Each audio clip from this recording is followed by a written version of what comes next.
Hello and welcome to Console Shock, episode 34. Retro and modern gaming chat with me, Trev, and as always, I'm joined by Sir Stuart, Earl of McNeilshire of Playnation Games. How's it going, Stu? Hi there, Trev. Yeah, very well, thank you. Very well. Good Christmas, good New Year, and all that. I had a lovely Christmas. I moved into my new flat. Oh yes, of course. That's exciting for us. And the man cave fully set up? No, it's all in boxes. Oh, nice. I've done absolutely nothing because over Christmas we go to my girlfriend's family's house, and then after that we thought, where's the best place in the world to spend New Year? And of course the answer is Woolwich. No, actually, the place I'm about to say, Poland. Oh, is right, that's slightly better than Woolwich to spend New Year. About the same amount of sausage. I love their sausages over there, or sort of long sausage-shaped items. Yeah, they like sausages and dumplings, pierogies, sauerkraut. Kind of like the Western European island. That's how I like to think of them. I mean that. Yeah, lots of potatoes actually, gravy, and Catholicism and all that stuff. Yeah, they love Catholicism. They bloody love that. They friggin' love that shit. They should have like Ireland and Poland should have a contest for who is the most Catholic. Well, the Republic of Ireland, obviously, you know, there's issues with the Northern Ireland, isn't there, with that whole thing? But we won't go. Northern Ireland, the true island, you mean? What you mean? You mean the real island? The DLC for England. Yeah. Because I've always said that North and Southern Ireland should be united under the Queen's Island. Yeah, that's what I've always said. Yeah, well, that's what Northern Ireland's really the official title, isn't it? The Queen's Who said that Island. joke? Who said that joke? You. That was funny. But yeah, anyway, enough about politics in Northern Ireland. Yeah. So actually, one thing I wanted to ask you is, I tipped you off to what is probably a hidden gem, a bit of Metal Jesus reference for you there, of the Sega Saturn library. We know that Konami are basically the kings of the most loved of genres, the football game. You know, all those people that are into their Atlas and Persona games are now instantly switched off because they've just heard a sports game mentioned. Well, it wouldn't have gone on in the first place, probably. I think it was us talking. But yeah, Konami made a football game for the Saturn. When you think of Konami in that era of, the fifth generation, you think of, Pro Evolution Soccer, International Superstar Soccer Pro on the PlayStation, obviously Pro Evolution Soccer, and then ISS 64. Whereas the Saturn, football game-wise, basically it was Sega Worldwide Soccer, wasn't it, for us over here? Yeah, Sega Worldwide. There was, of course, the FIFA as well. Yeah. And we were always a bit annoyed as Saturn fans that, we didn't get any of that sweet Konami football. Was that virtual football? Virtual Striker? Not on the Saturn, no. No. On the Dreamcast. There was a Virtua Striker 2 to come out on the Dreamcast. Yeah. But no, Sega Worldwide Soccer, wasn't it? Which is a very good game, actually. That's not to take anything away from it. And the FIFA, yeah. But Konami made a football game in Japan only. And I told you about it, and you bloody bought the bastard. Yeah. So I thought because you were thinking about buying it, and there was only one left on eBay. So I thought, I'll buy it. Probably get that. Yeah. No, it's just sat there gathering. You haven't touched it, have you? Haven't even opened it. To be honest, I got it, and I'll just thrown it out. Yeah. Yeah. Literally got a screwdriver, ripped it across the disc. Yeah. And then threw it away. And I've put it into like a blender. That'll really inspire trust in someone that owns a game shop. Buy a game from us. We put them all in blenders. Yeah, exactly, yeah. To give it that seal of approval. Yeah, exactly. But have you played it? I think you know the answer to that. No, I haven't set up. Yeah. They're all packed away in the spare room, and it's a little bit of a case at the moment where I haven't got a desk, I haven't got a chair, I haven't got any sort of shelving to put anything. There's no point opening it all up yet. Hold on. you're saying that setting up your Saturn wasn't the first thing you did when you moved in? No, I'll be honest with you. I set my TV up, and What's wrong with that, found man? my Xbox One. Oh, right. Oh, Xbox One. I know. Did you actually play anything on it, or you just sort of... I'm actually playing Forza, and I've nearly completed the storyline or the campaign. Oh, really? Yeah, so It takes ages, though, doesn't it? It's like sort of 80 odd hours or something, isn't it, to go through all the various gubbins? it's what you interpret as the story. If you want to collect every car in it, it will take you 80 odd hours. But I'm just going through, just bashing through all the... Yeah, just do we talk about the regular career mode here? Is this a new thing where there's like a story or something? No, there's no story. It's just the career mode, right? Yeah. Yeah.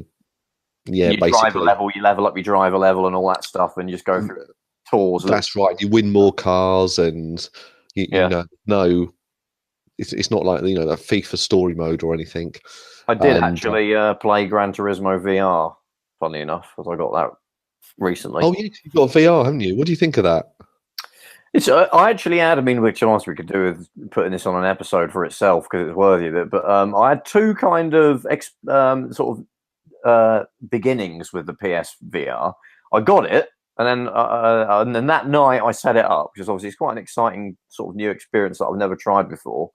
Yeah. I briefly tried an Oculus Rift at Eurogamer, and I think remember that one when we did an episode there. We tried something similar. It was like Surgeon Simulator or something. It wasn't anything like you can get really now. But so yeah, I tried it, and I think I tried a little bit of the demo disc. But it was like in a week. It was a school night, so I couldn't spend all night playing it. And I had an initial go of it, and I was like, yeah, it's kind of cool, but I wasn't like, oh my god. So yeah, that wasn't that great. But I said, you know what, I need to properly sit down and play it for a day and really, get some games and all that kind of gubbins. So that's basically where it was. And then finally over Christmas, I managed to get Batman Arkham VR in a sale, so I got that. And I picked up Gran Turismo VR with the PSVR, but only now have I managed to install it. And yeah, so I was actually amazed. VR, is that just Gran Turismo Sport with the VR mode? Yeah, it's Gran Turismo Sport, with the VR mode that's in it. But yeah, I have to say the PSVR, friggin' amazing. The game that really sold me was, in fact, I can say the exact moment is when I got Batman Arkham VR, and when you load that game up, you get the visor on or the headset on it and everything, and the title screen, you're stood on a ledge looking over Gotham City, and that just completely blew me away. And you can look all the way around. You can sort of peer around, the various sort of things that you're on and all that stuff, and see the traffic moving below. And you're just completely immersed, and it's amazing. And then the rest of the game, it's very short. It's only about an hour long. But it's really, you're completely engrossed. And I didn't actually have the best setup for it because I bought a couple of Move controllers, but I couldn't get them to charge. But it turns out the cable was a bit crap that I used. I got another one. So I was using the pad. It was still great even then, but I've actually given it another go with the Move controllers, and it is way better. But yeah, that was amazing. And then I played the next one that I thought is actually better than Batman Arkham VR is Until Dawn: Rush of Blood.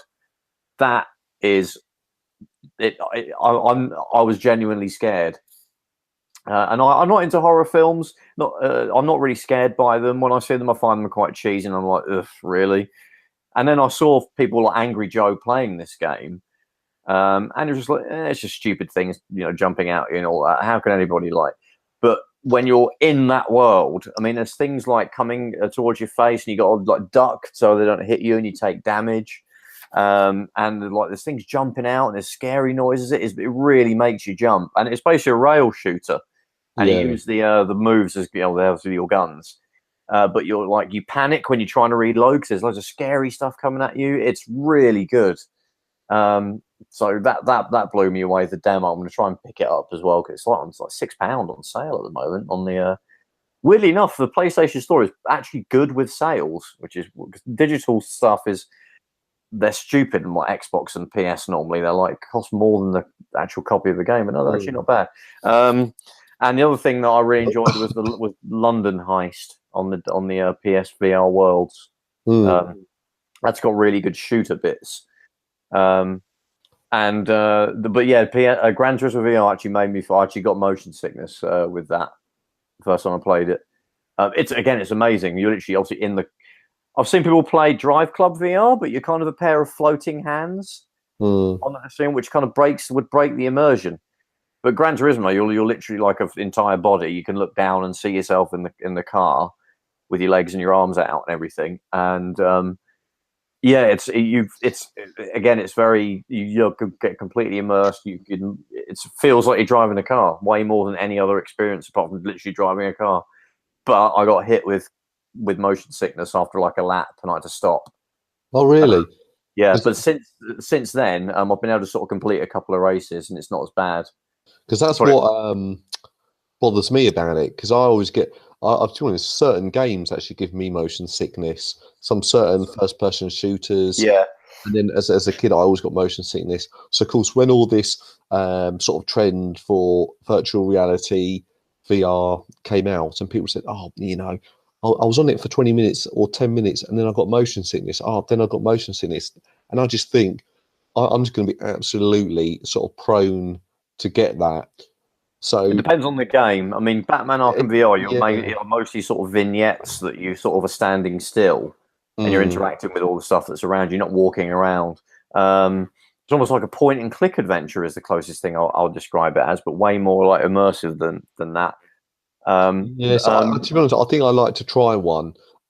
Yeah, you really need to. I mean, if you're moving, invest into it. Yeah. Anything where you're moving, that is where you might get hit with some motion sickness, but it does get better the more you play.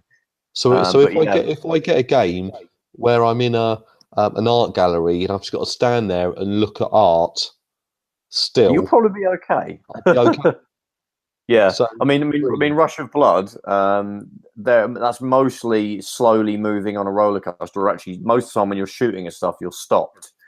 Yeah, and then you have a little shooting gallery bit, and then you move. But there was an initial bit where you're on you're on a roller coaster and it's a shooting on rail shooter. There's a bit where you sort of dip into a big dive, and that the first time that happened, I was like, "Whoa!" And I got hit a little bit of motion sickness with that. But it's only in short bursts where you're moving. It's mostly stationary when you're doing the actual sort of action in the game. And even when you're moving, and you're shooting stuff. There are bits where you do that. It's slow, but Gran Turismo, you're racing, so. But it got better the more I played it. But I would certainly recommend trying PSVR because it is the only thing that also I was like cynical about. But when I tried it, I was actually amazed was the 3DS.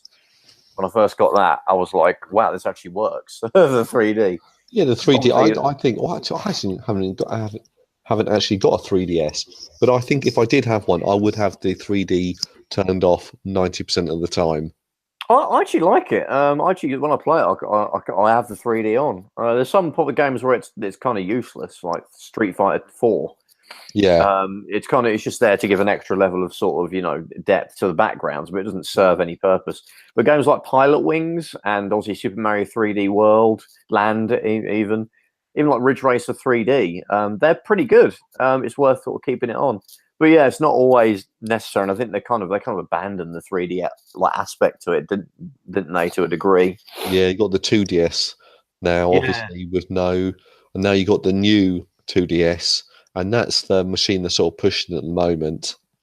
Yeah, and you got they made the new 3DS as well, but I don't think they really push the games as being check out this cool 3D experience, is it? It's just it's just a super DS now.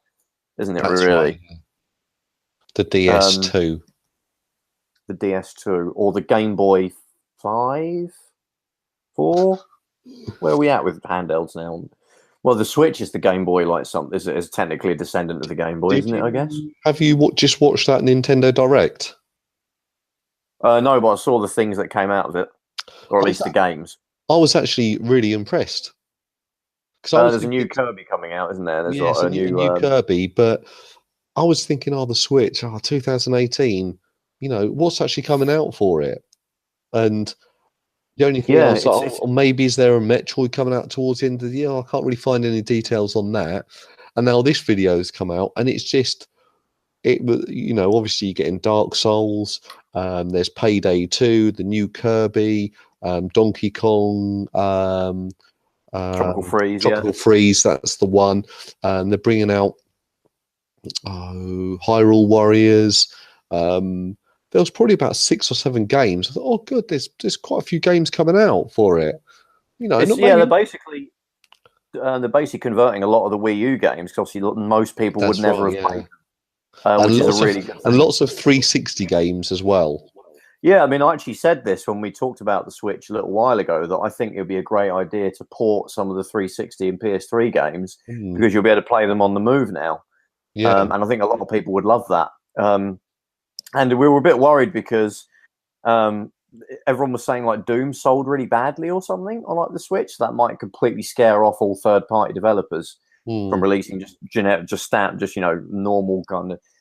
Well, by normal, I mean not Mario based or sort of gimmicky based. It looks like the way they've done it is very easy to port a game over. Yeah, I mean they've had some in WWE 2K came out and it's terrible. But hopefully they can patch that so it looks good or runs well. But yeah, I don't think it's really. I think the third party sport seems to be. Yeah, because I think all they're doing is almost just turning down the specs a little bit on it. So the draw distance isn't quite as good, and it's maybe 30 frames instead of 60. And then because Doom came out, and obviously it looked a little bit blurry, didn't have quite the same textures. But it was the same game, effectively. The same game there, though. And to be honest, when that came out, actually, I thought, blooming hell, I've got my Xbox One X now. I want to get Doom on that. So I went and got Doom, and it's a funny game. Yeah, I've got it on the PC. Yeah. What do you think of it? I like how like old school it is. Like I like the way that to get health back, you do sort of fatalities, almost like on the bad guys. It's you don't think too much really. You just literally go around shooting everything. I quite liked it. I mean, God, I haven't touched it in quite a while. It was literally not long after it came out that I had a good spell of playing it. So I quite enjoyed it. Yeah. I need to get back to it actually and carry on the sort of the campaign. But what do you think about it? I actually think the opposite. It was a lot of shooting, but I almost found it quite tough.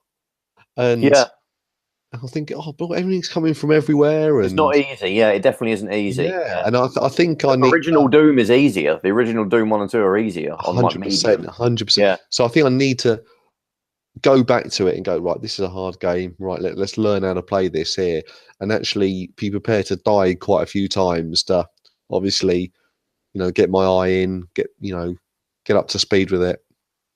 Yeah, there is a lot of things like being flung at you, because there's lots of airborne things, and then at the same time you got to fight off like zombie things at the same time, so you kind of get a bit overwhelmed. Which isn't, but then you can kind of you can almost never die though in a weird way. If you're good at like doing like the finishing move thing, which helps you regenerate your health, you can just do that to everyone you kind of kill, and then you'll it's difficult to do it when you're sort of frantically trying to kill a bunch of things. But if you can master doing that quickly, you could basically, your health will never get low enough for you to die. And it's a bit different to like, it's not like Halo where you just go and hide behind a rock for a few seconds and your health will regenerate. You literally have to sort of do the work to get it back, which is a bit of a jarring experience if you're not used to that or not used to doing that for a while. I mean, Wolfenstein as well. The new ones, you have to sort of pick up like health packs. Yeah, it's not like there isn't a shield, which is how it used to be. There wasn't Halo really was what started that, wasn't it? Having a regenerative health thing.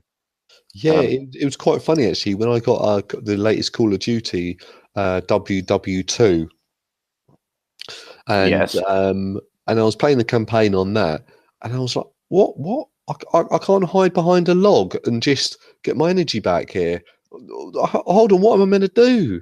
And it's literally gone back, isn't it? Yeah. Yeah, so it's gone back to how the old games used to be, and actually it was. And I was thinking, this is a little bit annoying.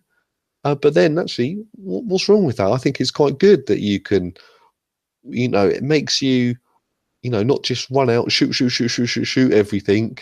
Don't care about the sort of the consequences and then hide behind a tree and then suddenly all you're healed again. Now there's a little bit more strategy. You gotta, maybe pop out, take off a few people, move forward, and I don't know, just a little bit more care goes in. Yeah, it's just. I mean, it's funny because when it comes to difficulty and stuff, like I told you a few weeks ago that I was going through Castlevania Rondo of Blood on the PC engine, and there was one stage that literally took me about 30 attempts before I managed to complete it.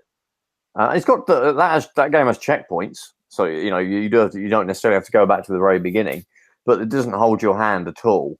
But then like Mario was like that. Mario World is quite hard in places, but you'll just keep dying till you run out of lives. Whereas like Super Mario 3D World on the Wii U, if you die 5 times, you've got an option to take an invincibility leaf. We know about Mario Odyssey. I haven't played it yet, but I do know it. Yeah. Well, every time you die, you lose 10 coins. Okay. Yeah. So, but of course, there's coins everywhere. But there's a video on YouTube of someone. He goes, "Oh, what happens when you get down to 0 coins?" So he got down to 0 coins, and of course threw himself off something, and then it just popped back, just as if he had 20 coins, he lost 10 of them. He just came back into the game. Like there was no consequence. Hold on, what's the point of taking 10 coins off me and then I die?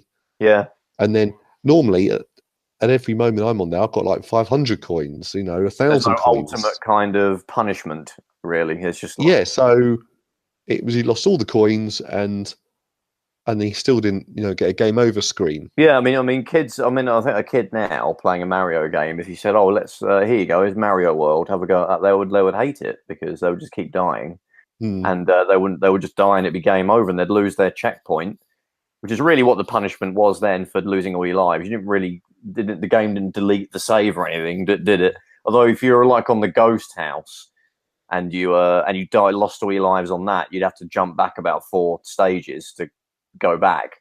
That would be annoying. But yeah, they would hate it. Whereas now, if they could just get the invincibility leaf and they could just charge through a stage. I think you still fall off something and die. But you can basically, it's like in a Metal Gear Solid 5, you can get it's like the chicken hat in that, where you can choose to deploy that, can't you? And you're basically invincible, and you can just charge through an entire mission. Which is, you probably feel bad if you did it, but if it's something that's genuinely like preventing you from because sometimes you can literally go off a game if a particular stage is really hard. You just be like, "Oh, sod it then," No, that's true. Yeah, of course, that's happened. When we were kids, it was harder because it was the only game you probably had for many months, so you'd have to but these days. But that's good game design. Yeah, because you don't. I actually hate it when I'm going through a game. And I do games on normal difficulty. I don't go on a hard or extreme or legendary. I'll leave that for the younger players. So I'll go in there at normal difficulty, and if I find that, hang on, I'm just running through the levels here, is no challenge, boom, boom, boom. Hold on, this is too easy. I get frustrated with that. But of course, when it's too hard, I get frustrated with that. It's got to be a right level. Yeah, exactly. Yeah, it's got to be somewhere in between. Yeah. Well, it's an interesting how games have changed in that way. But talking of Nintendo, what we're kind of going to chat about today is, the legendary, the 17th most popular games console of all time. And we're not talking about the Virtual Boy. What are we talking about, Stu? We're talking about the Ultra 64. Indeed. Later renamed to the Nintendo 64. Yeah. What a stretch that was, eh? So, I just said that it's the 17th most popular console. Wasn't taking the piss. But what I think is interesting, just to start us off talking about this, I actually think that there's kind of a weird thing with the N64 where it's kind of more popular. I perceive it as being more popular than it actually was when it was out, because everyone's desperate for an N64 Mini. But I was like, did all of you people really own one though back in the day? Because out of the 3 classic Nintendo consoles, so I guess the GameCube's a classic console now, the home consoles, not counting the handhelds, it was the least popular by a huge margin. And like the sales figures show that. I mean, it just about managed about 30 million units, not a disaster or a failure or anything. Yeah. More than the GameCube and the Wii U, which is not really saying much. But it got absolutely destroyed by the PS1. The PS1 sold like 4 times as many, nearly. And it's just and compared to the SNES and the NES, and the SNES did what, sort of 50 million-ish, and the NES did 60. So it's trailing those by quite a little bit.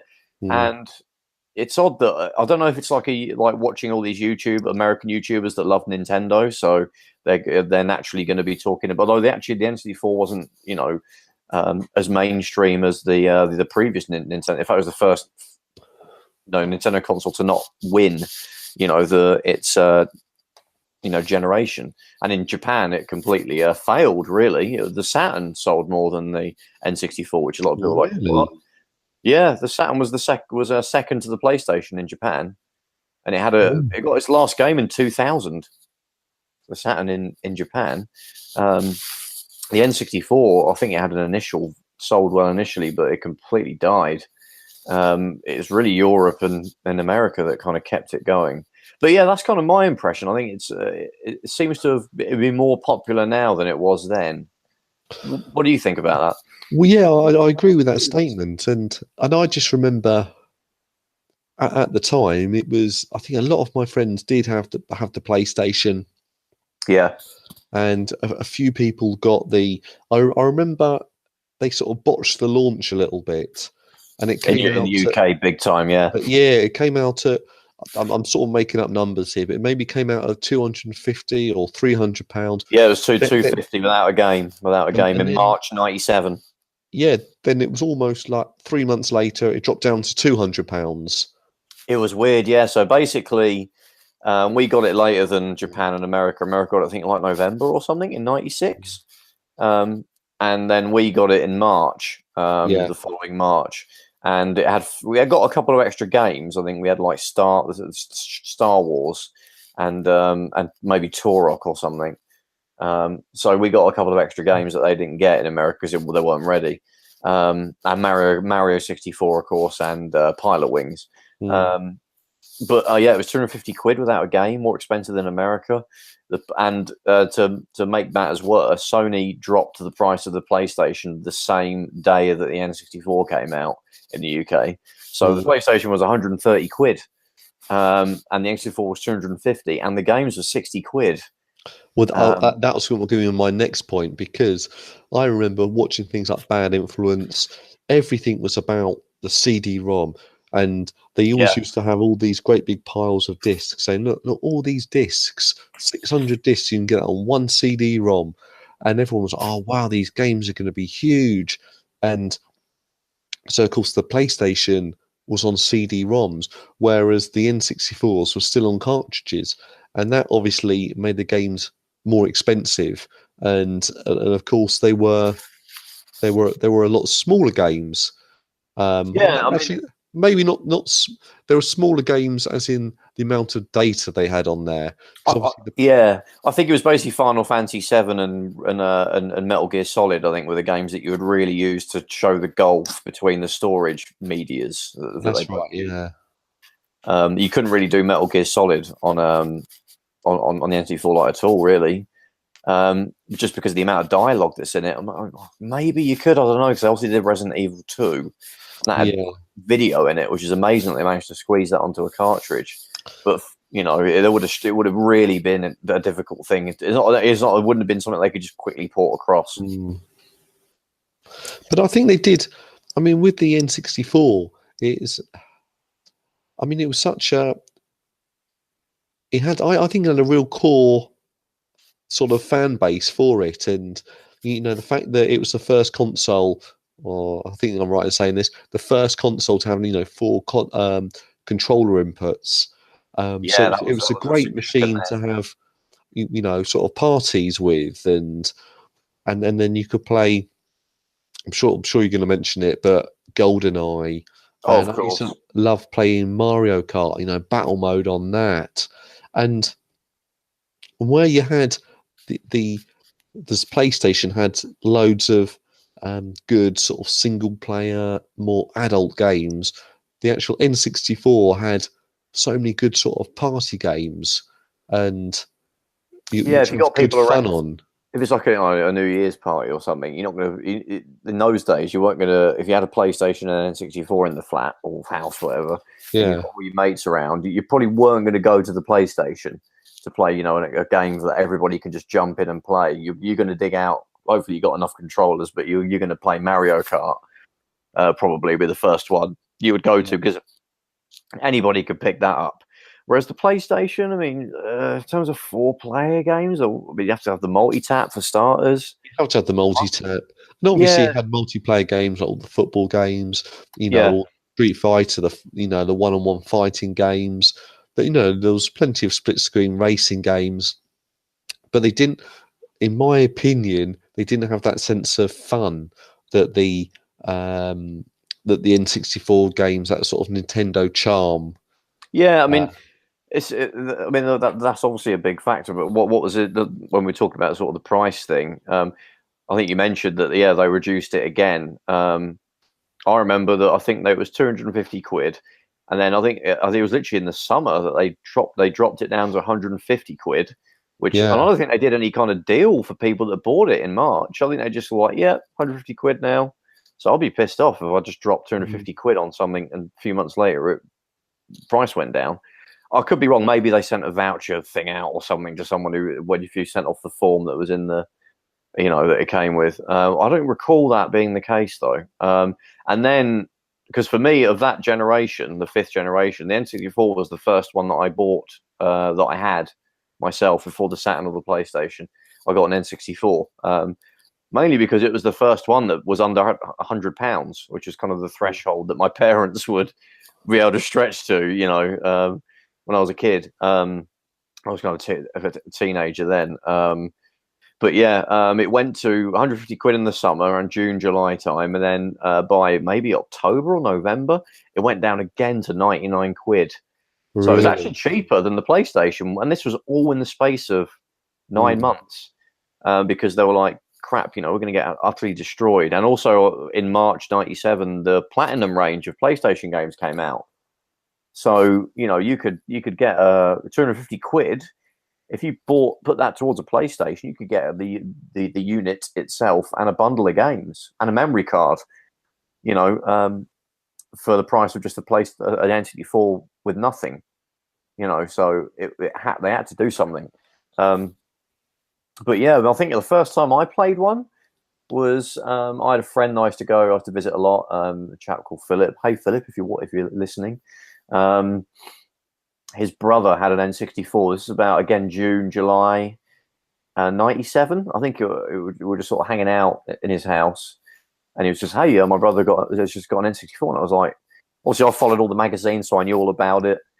I remember watching like Bad Influence when they did a report on the Nintendo Space World, I think 95, and that was when the final sort of design for the N64 was revealed, with the analog controller, and it was actually called the N64 at that point. And Mario 64 looked stunning. Obviously, we couldn't play it here until it came out, unless you had an import shop. I think we played Chorok, which looked awesome, even though there was obviously it looks hilarious with, like, you can see about 10 meters in front of you. But then it for No, it was cloudy. yeah, They designed it to be foggy. It was set in a very foggy world. It was like really bad weather there all the time. Yeah, but for an FPS on a console, it looked amazing. Yeah, it controlled really awkwardly because you had to use this. Although it was actually quite like a mouse and a keyboard controls actually now, because you had like the C buttons were like your forward, back, and all that, and the stick was your aim. Actually, funny enough, so that was weirdly sort of a dual, almost like a dual analog stick without the second analog stick, or the other analog stick being assigned to buttons.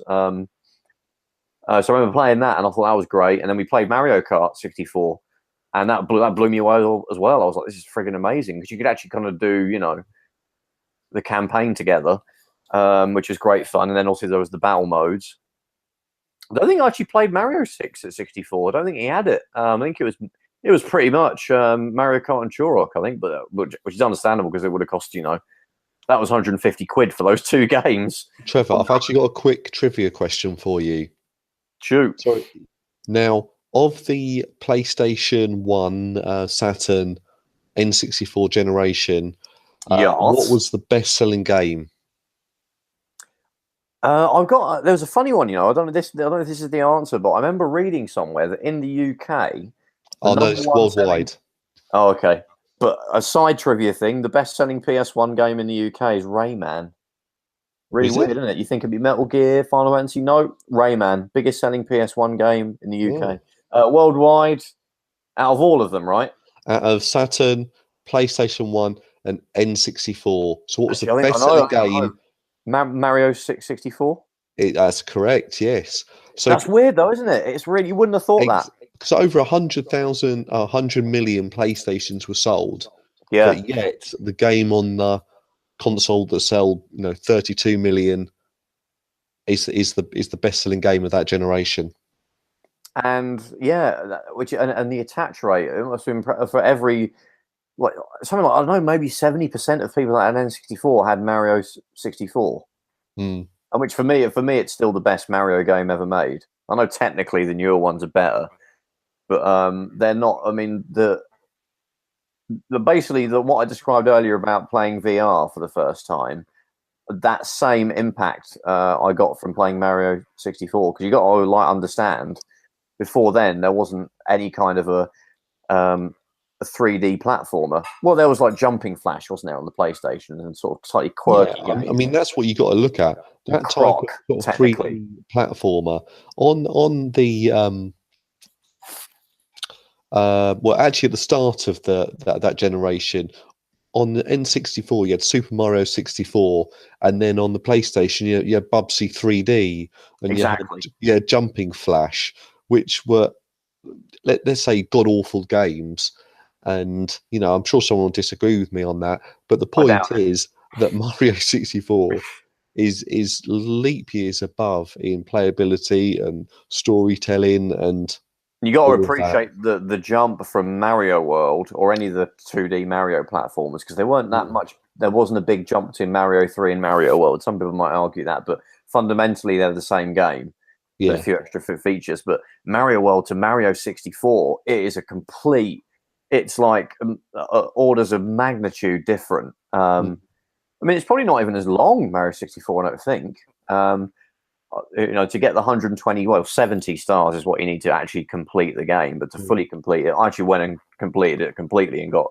Actually, I'm not sure I got 120 stars. I think I got 119, and I've got another game and stopped playing it. But yeah, but the leap, it was insane. Probably why it's why we have any kind of 3D game, really, and they've become so standard now. It's just absolutely, and for a launch game as well, to be that good, it's just, you didn't need it. I know it only came out. It's famous for having so few games. 250, certainly in the PAL region, 250 retail games ish. And when it came out, you had 4 games in the UK.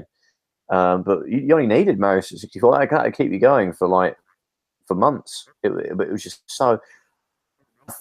I mean, I must have spent hours just running around outside the castle when you first play it, because you were that blown away, just messing around with all the different moves that you could do, and getting used to an analog stick. That was really hard to start off with. It was really fiddly getting used to an analog stick, which is hard to imagine now. But obviously, we grew up on D-pads and joysticks in those days. To have a device that was that sensitive was really difficult to learn initially. It took a few hours to get used to it. But that's why they give you that outside area, because they knew that would be a learning curve. And the control pad obviously is unique as well. A lot of people like say it's the worst pad ever. It's not. It's not. It's worse for anything else other than the N64. For the N64, it's pretty much perfect. The perfect pad.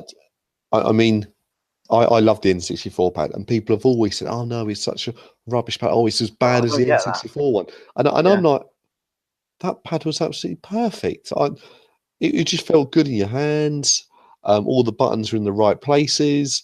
Yeah, Um, yeah, exactly. The I thought it games. was great. I wish it had two analog sticks, maybe. I wish the analog stick in the middle wasn't, quite as sort of thin and was a bit more robust, maybe. Yeah, that's a But classic fault, isn't it? Yeah, the the stick. actual design of the controller overall, and actually, I've just I got an email the other day asking for my updated delivery address because I did a Kickstarter. Not I did a Kickstarter. I contributed towards a Kickstarter Oh, for pad. Yeah, the Retro Fighters or whatever it is. the Yeah, retro. I don't know what it's called. Retro Fighters N64 controller. So yeah, it looks like a sort of an Xbox 360 controller, it but does. it's Yeah, basically a N64 controller, and I can't wait to start using that with my yeah, because it's N64 when I get it set up. because like if when you're emulating N64, and let's say if it's a PC, you're probably going to use like an Xbox 360 controller. Yeah, It doesn't map very well. I mean, okay, you've got the analog stick and you've got the buttons, but the thing that you need are the 6 face buttons, Mm. which you don't. There's not really any dual stick controllers that have 6 face buttons. no, And playing something like well, any kind of Zelda. N64 game or Zelda, yeah, a lot of the camera you can map the C buttons to the second stick, but that Yeah, doesn't always work with a lot of games like International Superstar Soccer 64. A lot of the C buttons are just like dash and cross, and having that map to an analog stick is really really fiddly and doesn't work at all. And Mm. I mean, it works great for Turok. Like we're talking about how the C buttons are kind of forward, back, and all that. It works great for that. But like even like GoldenEye, those C buttons aren't movement buttons really. They're kind of well, are they the aim? I can't remember what the C buttons are in GoldenEye, but it doesn't map well. Whereas this Retro Fighters, you've got the analog stick and you've got the 6 face buttons, but on a 360 style look, which is way Yeah, better. And I think the Z trigger, I mean, that is obviously sat nicely on where your forefinger fell on that, didn't it? So that doesn't. There's nothing on a 360 pad that really maps to that. And you could kind of maybe have one of the triggers do it, but it doesn't really feel quite, the same. So it's quite jarring when you're playing an emulated. I mean, I play my real N64 because it's just the experience is so much better. Not so much the video output, which we'll probably go into later because it's yeah. shit. Yeah, the actual pad, and that pad is only like 30 quid, isn't it, or $30 or something? I can't remember what. Do you know what? These Kickstarter things, you read about it, it looks good. You go, oh, I'll sign up for that. Yeah, I'll put my money down, and then you just forget about it, and then just go, oh, I might get that. That might turn up in 2 years' time. This one looks pretty solid though, doesn't it? It got all funded and everything, and it's Oh yeah, yeah, yeah. They were asking for my or just checking my shipping address address. was correct. So I'm confident I'll get it all, and I'll take some photos and put them on my Instagram and stuff. And I was tempted to do it, but the only thing that stopped me is it's not wireless. I know the cord is mega long, but I would rather go keep my N64 regular pad and wait for. I mean, maybe that's what they'll do in a year's time. They might make a wireless version, and that'll be perfect then. Because there is like Retrobit did make an N64 wireless pad, but they're like hen's teeth. It was only about 4 years ago they made it. It looks literally just like an N64 pad, same layout, style as an official Nintendo one, except it's got like turbo buttons, turbo switches, so you can switch, turn turbo function on the 5 buttons, but it's wireless. But a lot of people looked at a lot of reviews when just in case I do see one on eBay and I might be tempted to get it, and they say the analog stick is like not sensitive enough or something, so which kind of kills a lot of games. It is really important to get that analog stick right on the N64 because if it's not, you can't really. A lot of games are unplayable. Like Mario will probably be unplayable if the stick's not right. because I think the N64 is one of those machines where they seem to have the actual official controller is amazing. Yeah, exactly. I really like it, but all the third-party ones, they all look like sort of bastardized versions. Of the controller, and they're all slightly wrong. They all don't feel right. And the stick is not sensitive or too sensitive, or whatever. It's in a different position, or it's over here. Yeah. The only good one is the Hori one, Yeah, the tiny one. Yeah, have you got one? Well, saying that though, the only good one is the Hori one. I haven't ever used one. That's just what people say on YouTube. But you've only got to look at it though, right? It could be a load of rubbish. You've only got to look at it, and you can see it looks good. I mean, it's a lot smaller. It looks like a GameCube pad, doesn't it? Yeah, or kind of mixed with I would say mixed with the Saturn 3D pad. Yeah, mixed with it. And yeah, I think it looks. I think it looks really good, and apparently it handles well. The analog stick is it's calibrated identically to the Nintendo one. I think Hori were kind of like a Nintendo kind of sanctioned third party, because they made loads of pads, didn't they? Well, that's what that. Oh, I think that's what they sort of specialised in, because if someone's looking for a joystick in my shop, they get a Hori one. They're really good. It's HORI, Hori. Yeah, That's how you meant to say it. And there's so many sort of good pads, and there's even didn't Hori do a GameCube pad that was the shape of the SNES pad? Yeah, SNES pad, and they did like a Game Boy one for using they did a SNES one that was for just the Super Game Boy. And it's just one of the companies that you go, oh, actually, for a third party one, I'd buy that. Yeah, I mean, it's funny because today, Retro Bit actually revealed their Sega wireless controllers, which I'm really excited about. I'm waiting for someone to do a really good N64 one though. But it's annoying because 8-Bit Dough make a N64 style Bluetooth wireless controller, but they haven't made a wireless dongle for the N64. Which baffles me. I don't know if because maybe the patents haven't expired or something, so they can't go in and reverse engineer the controller port or something. That's all I can think of is the reason why they haven't done it.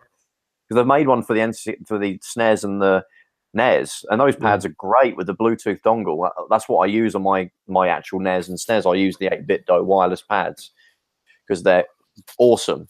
But they've made an N64 pad, but you can't use it on a real N64. It's just for phones and emulators and all that stuff. So I don't know. Maybe they're just waiting for that. It'd be great if maybe if there's a Nintendo Mini, but they don't seem to like making wireless controllers for those.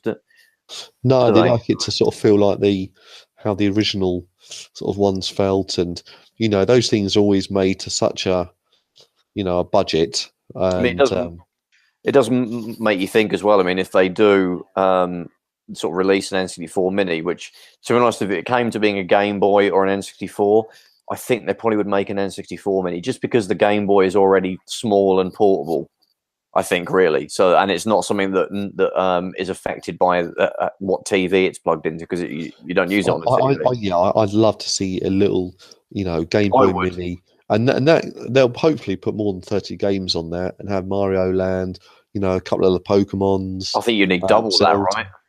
I mean, the size. I mean, the amount of games it has is way more than the NES, and it's probably the SNES and the NES combined. I think it'll probably be the Game Boy. Yeah, I mean, you really want at least 100 games on there. Yeah. And there probably is enough Nintendo games, as in obviously there's issues with maybe with other licenses. Well, they seem to be mates with Konami, because they seem to allow their games to be on their Nintendo. And there was a really good Probotector or Contra on the Game Boy. There was a really good Castlevania. So it'd be good if those ended up on there. They did that, and I can imagine them having a really sort of nice little LCD screen on there. LED screen or something. And then you can almost sort of, it'd be good if you can... Basically a Game Boy Pocket, I think. Well, actually, or bring more colours into it. And Carlos Lopez has asked to join Sega Mega Drive and Master System Collectors Club. Should we accept him, Trev? Yeah, do it. Yeah, let's do 500 members now. So yeah, if you're listening, feel free to join our Mega Drive group. Hello, Carlos. What I think my thoughts on it would be, if they did a Game Boy one, it would be, I think you could stick with the Game Boy Pocket form factor, because if you made anything small, it'd be quite difficult to play. It'd be too cramped. You have the same sort of screen size, and the games are built in. I don't think they'll let you. They don't seem to like putting cartridge slots on them, do they? So I guess it'll have a little USB port to charge from. It'll have the battery built in.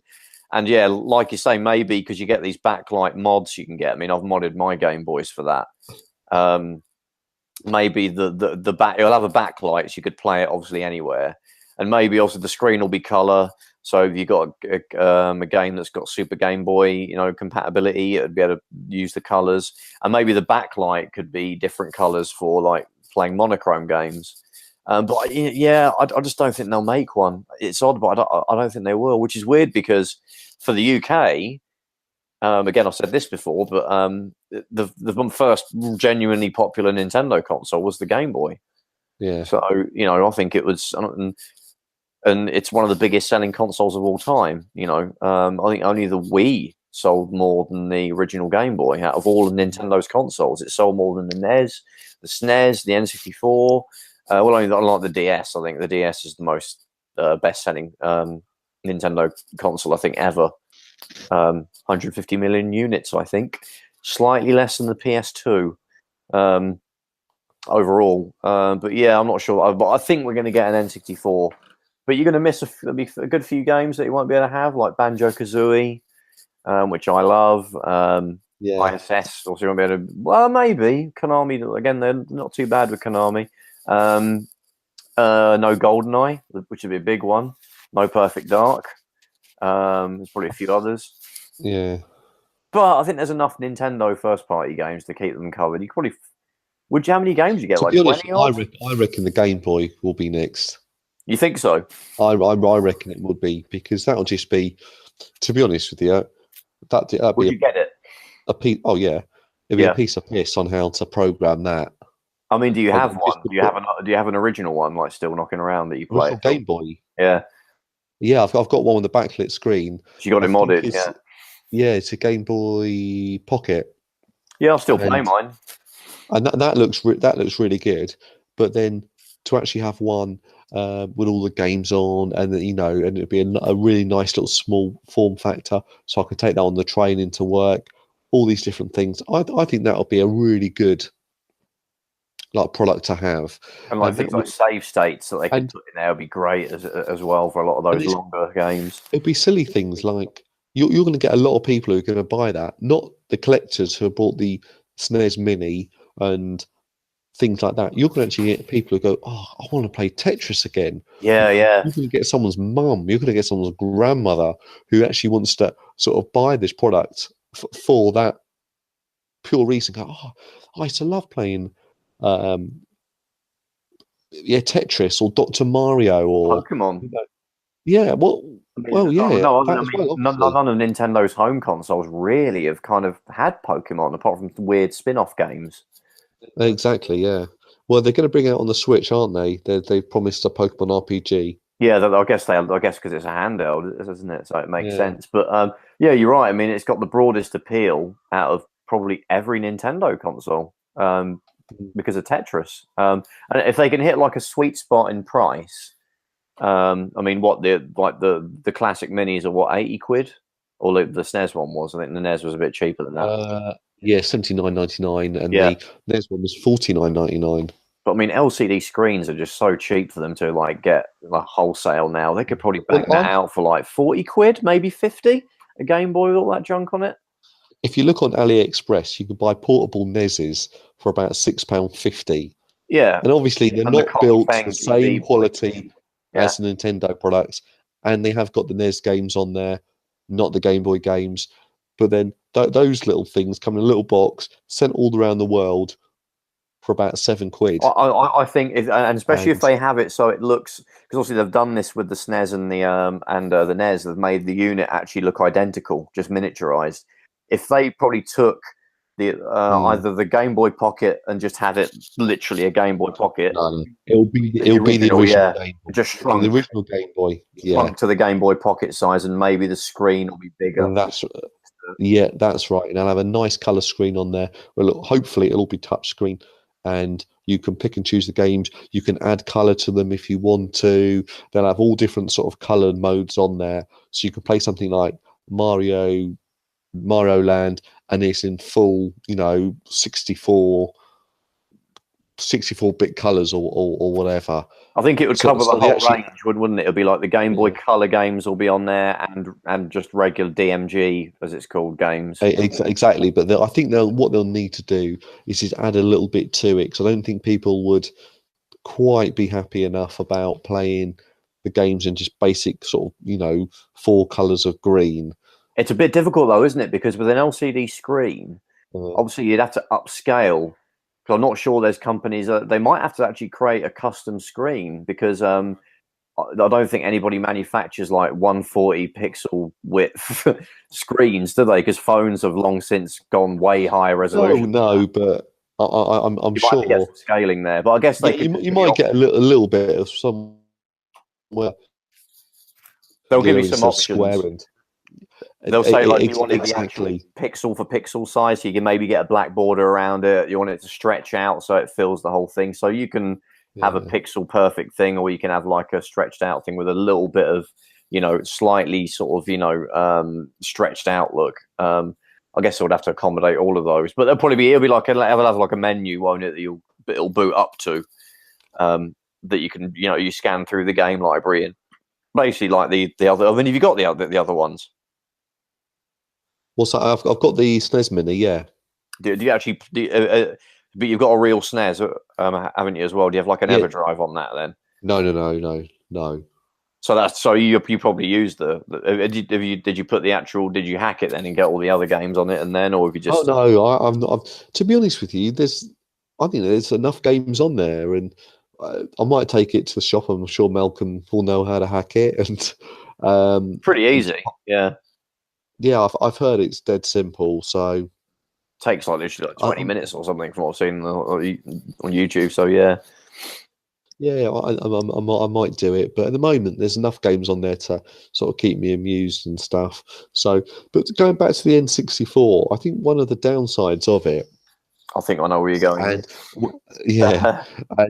And where it wasn't quite as good as the Saturn or the PlayStation, is actually the video output. Oh god, don't go there, girlfriend. It only had. Well, it had 3 different ways you could plug it into your TV as standard. So you had the RF, which that's what we all used as kids. Indeed. And it looked awful. You had the posh kids who had loads of money. They had a composite, AV lead. Yes. And they plugged it in, and it looked so much better. Yeah. And then you had S-Video, which was a tiny little bit better than AV. No one would have used that RPG as RGB, which you had on the PlayStation and the Sega Saturn. Yeah, and obviously, the S-Video was, unless your SCART jack on your TV could accept that as if you have like a SCART adapter with an S-Video thing on it, I don't think many people would have used that at all. But yeah, the video quality is absolute toilet. I mean, I have my N64 plugged into a HD TV. Actually, a 4K TV even, so it's probably even worse a scenario. With I have an EverDrive in it. It's playable. You can see everything, but it looks like someone's just smeared Vaseline over the screen. And that's not necessarily the TV or even the actual cable. It's just the video output is just because of the amount of anti-aliasing and blurriness that the N64's graphics system added to the image, which looked okay, and it just meant there was not as many jaggies and textures that were really pixelated, which looked fine on a CRT. It hasn't aged well at all, whereas a PS1 looks like razor sharp with an RGB connection, and as does a Saturn. And they look, because I don't like adding filters in an emulator or having anything that will blur the image. I like just the sharp pixels. So I like just connecting my retro consoles with an RGB connection, and most of them support that. I mean, the SNES does, the GameCube, the NES that doesn't actually, but actually some consoles have really good composite output. The PC Engine has really good composite output. Looks great on a HD TV. Obviously, RGB does look better, but I'm happy with that at the moment. NES composite output's not bad. And also, a lot of these aren't cheap to mod for RGB anyway. So, I'm happy to sort of not save the money. But yeah, the N64 looks rubbish, and I really want to. But actually, people said to me the RGB doesn't look actually that much better. I mean, have you got yours modded? Mine's modded to RGB, but I got that done probably maybe 6 months ago. And of course, with the move, and before we moved, we had loads of stuff piled up in the spare room. I had my CRT TV, and I had my N64 all sort of plugged in together. Yeah. I had a So few you've been using a composite input then until now. Yeah, before that, and then I moved over to my modded N64 with the RGB mod, and it did look a lot better. Was it literally like, You oh know, my god, wow, better? Like, you know, oh yeah, yeah.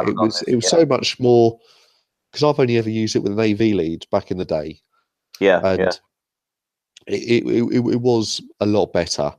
So I would recommend that to anyone to get that done, or you can go down the route of actually getting HDMI mods now.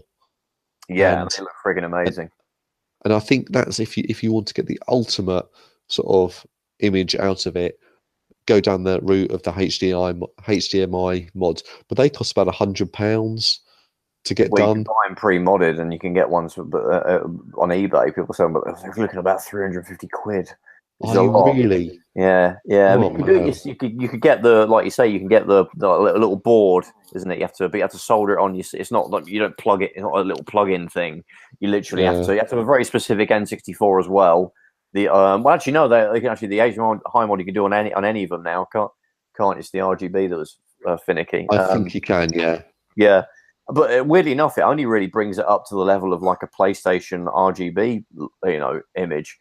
But for an N64, that's a big jump from composite blurry crap to razor sharp, and they even turn the blur off some of them, so you've got like almost like an emulator quality like image, which is like the dream. But are you tempted to do that then, or are you able to solve that yourself? Route? Yeah. May do. I'm looking on eBay. There's one on here for £190. Yeah, and that's just the machine. So you'd have to have all the other bits as well. So I do play my N64 a lot because with the EverDrive, I've got it's just it's the only 5th generation console that you really have an instant access to all of its library. With the PS1 and the Saturn, unless you've got some kind of weird SD card mod thing, you literally have to like dig out the discs and pop them in, which is fine. But with N64, you could just literally hang back and just play every single game that came out just off the EverDrive. So I do play it a lot. So yeah, I'm tempted to just flat out get a HDMI mod because it looks from what I've seen like My Life in Gaming. That's a great channel for. Oh, I love those guys. Video, yeah, for video output guides. And from what they show of the HDMI mod, it looks this is the best possible thing you could get. It looks great. Do you know what? Those My Life in Gaming, so many people come into my shop and I'm chatting to them and talking about video leads and the quality, and they go, oh yeah, I watched that on My Life is Gaming. And yeah, exactly. So many people watch that channel, and there's a guy in on Saturday, and he's just walking around and chatting a little bit about retro games and chat, and then he goes, "Oh yeah, because I've got the FrameMeister." Yeah, yeah. I was like, oh god, I've wanted one of those. I thought they didn't make them anymore. So, oh yeah, no, I got it from Japan. I got it from it was £300. I got this, I got that, and they're weird, aren't they? They're made in like batches, aren't they, or something? And when one batch is done, they don't make another one for ages, and they go crazy money on eBay. Exactly, it's a really sort of weird little machine, and but this guy was, and I was chatting to him all about how he gets all the best video, and he actually bought an Xbox off us. So he was chatting to Malcolm, an original Xbox. And he was going, oh yeah, I've got to get a component lead. Yeah, Xbox looks great with a component lead. So I went through one of the boxes because I remember seeing it, and I found a Microsoft one though. Lead. No, it was an unofficial one. Yeah, and I said, no, here, have this component lead to go with it. And he was like, oh wow, brilliant, and because he knew that he appreciated, get everything in sort of the best sort of cable you can get, and that's obviously sort of the component cable on the original Xbox, and that's right. It looks great. I mean, I've got a modded original Xbox that I play quite a bit because it's got all my Amiga games on it and stuff, and obviously just to play actual Xbox game. Well, most multiplats from that gen, because obviously the Xbox version tends to be the best. That's right. And I was actually playing like FIFA 07. because that actually had that actually runs in 720p. It literally is HD. Yeah. The only trouble is the frame rate absolutely tanks. It's like when you put an expansion pack into an N64, and some of the games, they look better, but the frame rate is horrendous because it's like, quite a lot of work even with the expansion pack. But you can play it, but it basically it halves the frame rate from 60 frames to 30. Right.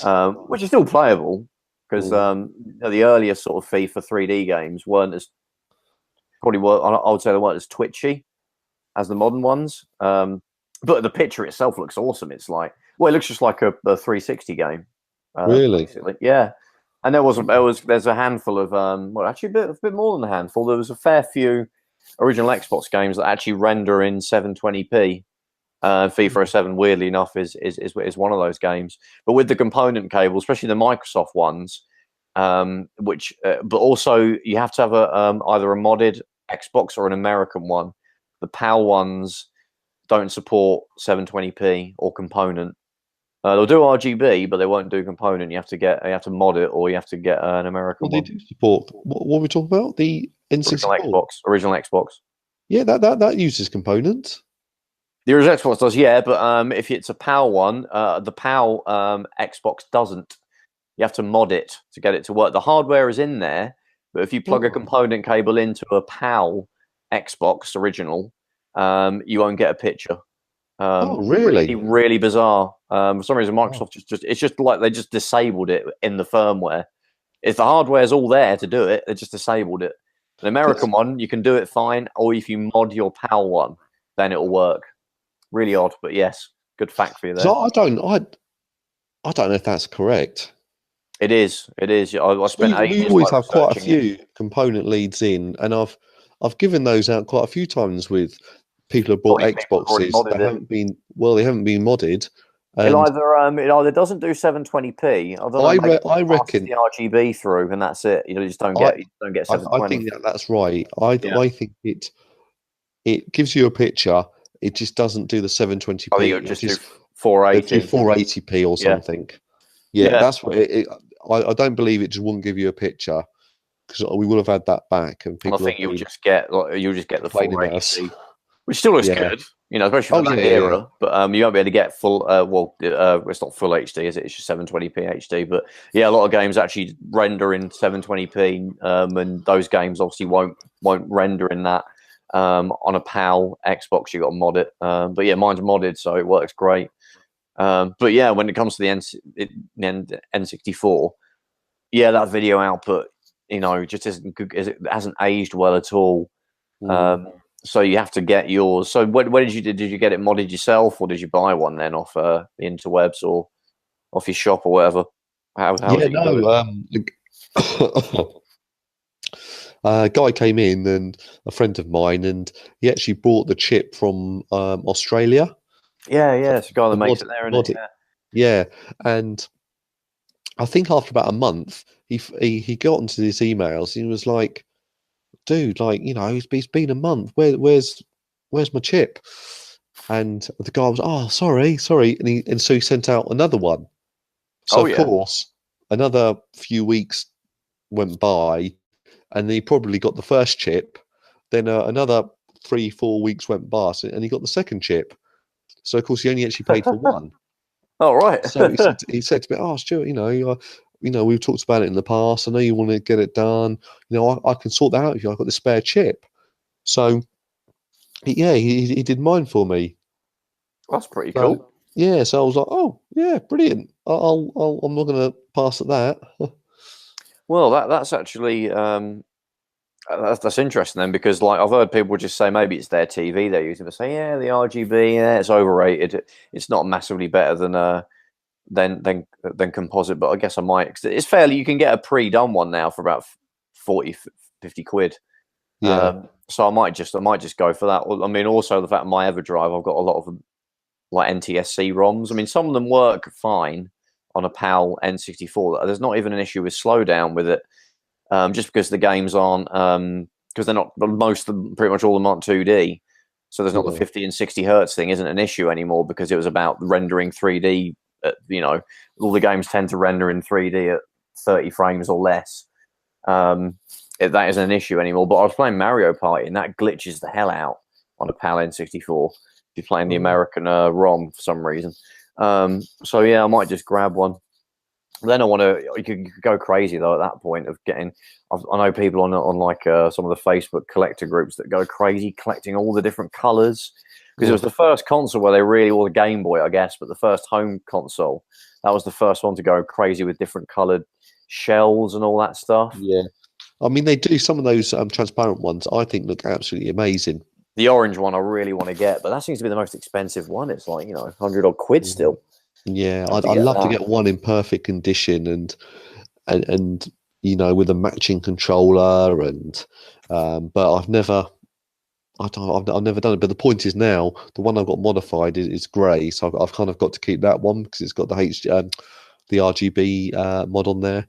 But yeah, well, I mean, what I was thinking of doing is getting like a broken like orange one and just getting a modded grey one and then taking out, because it's quite easy to switch the boards out. And just taking the board out of the grey one, stuffing it in the orange one, because they're pretty easy to disassemble. It's a bit different with the HDMI mod, so I think you've got to take a Dremel, I guess, to the case. Yeah. Sort of chisel out a little HDMI port, which is probably not a massive deal, but I guess you have to be pretty good at that stuff. But that's what I'm thinking of doing. So what's your? One of them? I think a final question for each of us is: what are your top 3 games for the N64? That's easy. That'll be Mario 64, probably be number 1. Yeah, and then International Superstar Soccer 98 would be 2. Yeah, and 3 would be GoldenEye. I think that'll be my 3. Probably quite obvious and boring, but yes. I think what's mine? You? I think I've got to say Mario Kart is my favourite game on there. Yeah, okay. That'll probably be number 4 if I stretch to a 4 and a 5. Then I want to say maybe Mario 64. I don't want to say Zelda because I never really got that far in that one. I mean, I got that, yeah, and I loved it, but I think I only got about to the 3rd dungeon of the when you're an adult. Yeah, 70% of the way through, but then I got another game or something and didn't play it after that. Yes, I think my 3rd game. I think maybe GoldenEye. So I remember enjoying that when I was a lot younger, but then going back to it, I hated it because I just couldn't do the controls anymore. Yes, it's good. The controls haven't aged. If you could map them to regular controls, it would be brilliant. It'd still be great. A lot of people are like, everyone hates that game now, don't they? Every time there's a top 10 list, there's like, it hasn't aged well now, but back in the day, it's still a good game. It's like It's like everyone hates the controller now. We just sort of debunk that, haven't we, by saying shut up. We did a GoldenEye tournament in the shop, and it was so difficult to play. We had to have this mod, this cheat, so everyone had huge heads. Oh yeah, so you could easily actually. So it was actually easier to see the other players. Turok controls better now. Turok is easier to play than GoldenEye because it's closer to regular controls now. Oh, there you go. Yeah, I think you could remap it though, couldn't you, to having the C buttons to be backwards, forwards, and all that kind of crap. I'm pretty sure GoldenEye. Yeah, you could. It had different types of control, I think. But you can say about a lot of N64 games, like the one I mentioned, like ISS 98, doesn't control anything like Pro Evo does now. Yeah, like Sprint is like the down arrow C button, which is kind of a bit weird. And you can control like the ball, like sort of you could do like aftertouch with the Z button and all that weird stuff that you don't do now. But yeah, I can still play that though because my muscle memory is still there for that game because I played it so much. So yeah, and you could remap it to be a bit more like Pro Evo now if you really really wanted. And on emulators, you can actually make profile like RetroArch. You can make profiles for each game, can't you? So you can make when you boot up GoldenEye, it will have it mapped better to a 360 pad for GoldenEye. But it's a pain setting all that stuff up, isn't it? So yeah, you kind of you always forget which buttons are going to be, and makes you want to dig out the real thing, doesn't it? I prefer digging out the real thing. You haven't got an EverDrive though, have you? No. Not been tempted to get one? No, the only thing I have bought is for the original NES. I bought a multi-cart which has got about 60 odd games on. All right, yeah. I did buy that, and that's quite good because you just stick that in, and then all the games I want to play are on that. I've got an SD to SNES. Just I had a bit of spare cash one month, so I sort of splashed out on it. But the trouble is, it still can't do Super FX. But there's a dude in America that makes a 10-in-1 Super FX cart. Yeah, which has all the Super FX games. Trouble is, he charges about $150, so it's quite expensive. But yeah, with this one, because that's always been the problem. Where okay, it can't do the Super FX chip, and then it can't do the SFX2 chip or the some of the biggest games on use them though. That's a thing, isn't it? Game, and there's but don't forget that game that needs that other chip, and there's so many extra little bloody chips. And you're cutting out these SNES games, without the Super FX, that means you cut off from Yoshi's Island.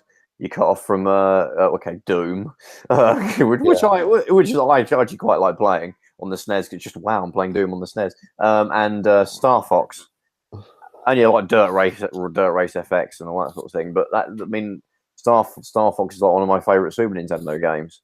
Yeah, so you're telling me I've got to go and dig out the cartridge and put that into my Super Nintendo? You're having a laugh. But yeah, there are 10-in-1s that you can get where I think it's this one chap that makes them. He makes a 10-in-1 Super FX. So with that and an SD to SNES, you're covered.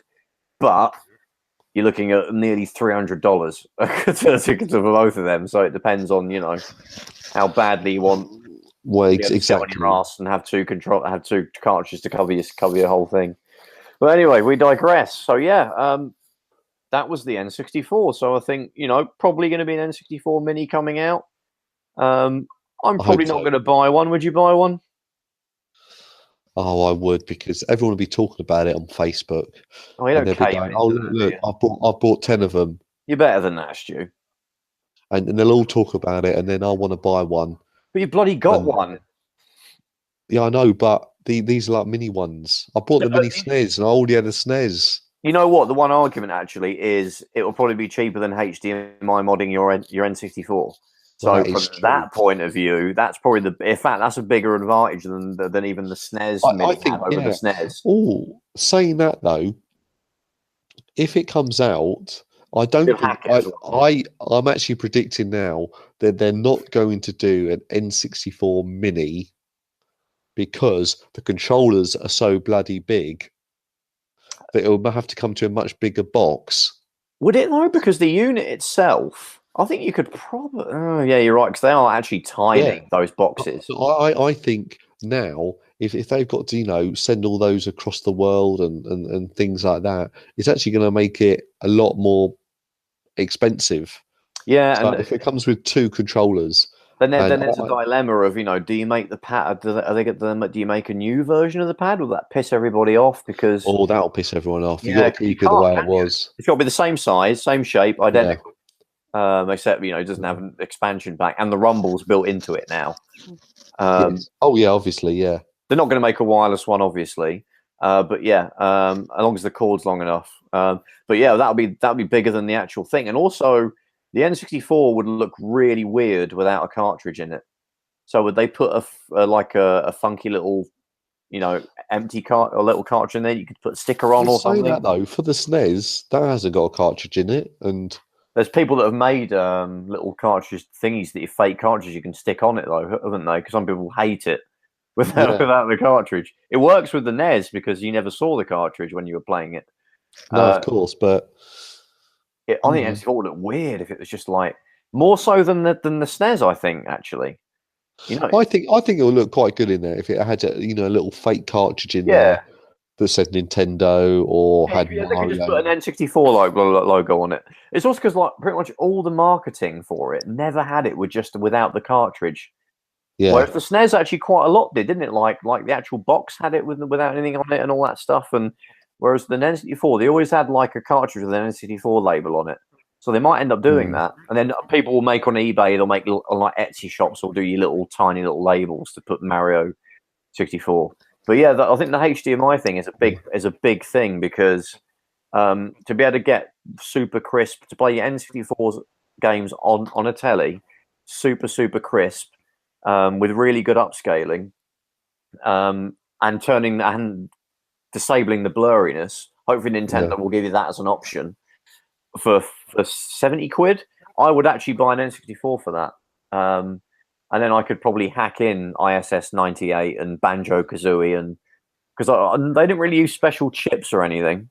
So I don't think there'd be any issue with that. Although someone said like the hardware in the minis that are currently knocking around would probably already be powerful enough to do N64. So someone said that the actual SNES Mini is more powerful than the Wii. Yeah, that's right. Yeah, and the Wii could do N64 emulation. Yeah, exactly. And they might include expansion pack upgrades. Oh, actually, Donkey Kong 64 wouldn't play without one, would it? Or Perfect Dark? Well, actually, no, Perfect Dark also they wouldn't put on because it's Microsoft now, isn't it? But Donkey Kong 64, they would have to have some kind of an expansion pack. And then it makes you think, okay, would that mean that you could turn on the expansion pack for certain games or something? Because some games are better, weren't they? You got better, like, frame rate and stuff in some games. Racing games mainly, wasn't it? Like Star Wars Episode 1. Yeah, the racer. Yeah, that wouldn't be on there either, would it? Because that'd be a Lucasfilm. They'd have to get the license for that. So yeah, it's that. God, there's a lot of things with that. But I guess they could just stick to the Nintendo games that they still have the rights to that aren't Banjo-Kazooie, and it would still sell. And hopefully, you could just hack in the golden eyes and the stuff that you would miss. I would pay 70 quid for that. I'd be more excited about that than the other two minis, because of the image quality that you'd get that you never would have gotten cheaply on the N64 itself. Okay, Trev, I'll buy one. Yes. I've made my mind up. Pre-order it now. It's not even been announced, but just put it in there anyway. Pre-order it. Yeah. Playnation Games, go in there, pre-order N64 Mini now. Can we say that? Yeah, we're saying that. Great, do it. £70 deposit, guaranteed day one. 100%. £80 deposit. Put the £10 credit towards anything. Anyway, people are actually going to do this now. No, don't. Don't. We're joking, but don't do that. Okay, so please like, share, subscribe on all the usual places, and of course we're also available on iTunes and Stitcher, and So thanks for listening again. Obviously, there was a little bit of a gap there with Christmas, but obviously we're going to get back to the normal schedule now. We're all. We're going to do 4 of these podcasts a week now. Possibly daily, I think. Daily. We'll do morning one, lunchtime one, evening one. Every couple of hours. Live stream to both of our homes. And Playnation Games. Maybe in the future if we're popular enough. And maybe, hopefully we won't screw things up at that point. Like, Ron or this Paul guy that films Japanese dead people, and PewDiePie being an art scene, and we'll make sure we don't do that. But anyway, cheers guys, thanks for listening, and we shall see you on the next one. Bye-bye.